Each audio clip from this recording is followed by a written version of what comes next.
Look at climate ఛానల్కి తిరిగి స్వాగతం. మీరు చూస్తున్న ఈ వీడియో తుఫాన్ క్రాతాన్ తైవాన్లో ఏర్పడింది. ఇది భూమి ఉపరితలంపైకి చేరింది. ఈ భయంకరమైన తుఫాన్ కారణంగా కనీసం ఒక 120 మంది వరకు గాయపడి ఉంటారని అధికారిక సమాచారం. అదేవిధంగా కొంతమంది గల్లంతవ్వడం కూడా జరిగింది.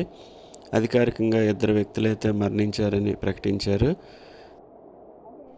తైవాన్ యొక్క నైరుతి తీరంలో చాలా రోజుల వరకు స్థిరంగా ఉన్న ఈ క్రాతాన్ తుఫాను గురువారం స్థానిక కాలమానం ప్రకారం మధ్యాహ్నం 12:40 గంటలకు కోహాషుంగ్ను తాకింది.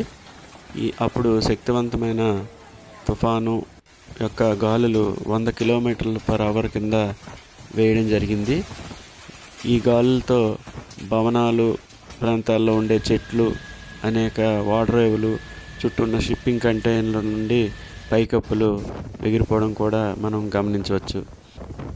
నా ఈ వీడియోలు నచ్చినట్లయితే like, share, subscribe to my channel. Thank you.